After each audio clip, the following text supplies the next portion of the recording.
کربلا کی کہانی 10 محرم سے شروع نہیں ہوتی۔ یہ کہانی کئی مہینے پہلے شروع ہوتی ہے جب اسلامی دنیا ایک بڑے سیاسی اور تاریخی موڑ پر کھڑی تھی۔ واقعہ کربلا کو سمجھنے سے پہلے ہمیں یہ جاننا ہوگا کہ آخر وہ کون سے حالات تھے جنہوں نے حضرت امام حسین رضی اللہ تعالیٰ عنہ کو مدینہ چھوڑنے پر مجبور کیا اور معاملات کیسے کربلا تک پہنچے۔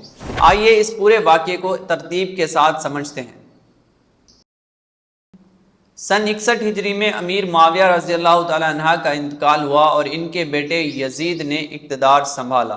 یزید نے اقتدار سنبھالتے ہی مختلف علاقوں کے گورنر کو حکم دیا کہ اہم شخصیات سے ان کی بیعت لی جائے۔ ان شخصیات میں سب سے نمایاں نام حضرت امام حسین رضی اللہ تعالیٰ عنہ کا تھا۔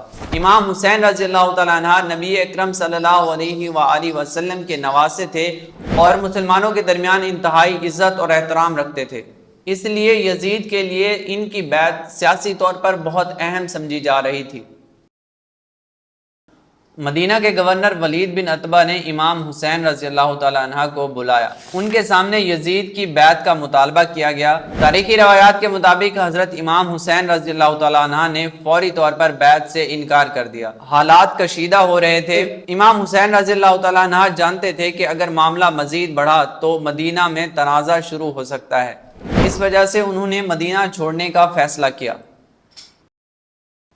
امام حسین رضی اللہ تعالیٰ عنہ اپنے اہل خانہ اور قریبی ساتھیوں کے ساتھ مدینہ سے مکہ کی طرف روانہ ہوئے۔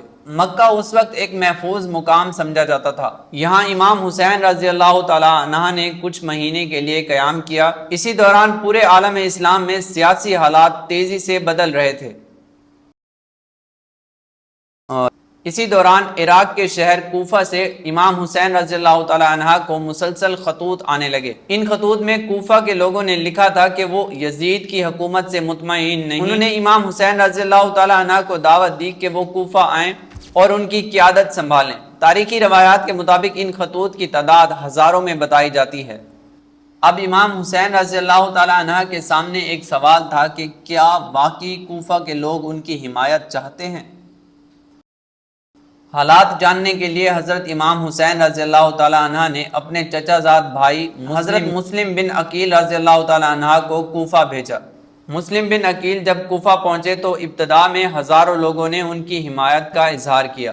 ایسا لگ رہا تھا کہ کوفہ کے لوگ واقعی امام حسین رضی اللہ تعالیٰ عنہ کے ساتھ کھڑے ہیں۔ مسلم بن عقیل نے یہی اطلاعات حضرت امام حسین رضی اللہ تعالیٰ عنہ تک پہنچائی،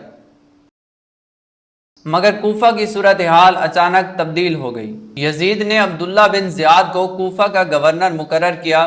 اس نے کئی سخت اقدامات شروع کیے۔ دباؤ، دھمکیوں اور خوف کی وجہ سے وہ لوگ جو پہلے حمایت کر رہے تھے آہستہ آہستہ پیچھے ہٹنے لگے۔ چند ہی دنوں میں کوفہ کی صورتحال مکمل طور پر تبدیل ہو گئی۔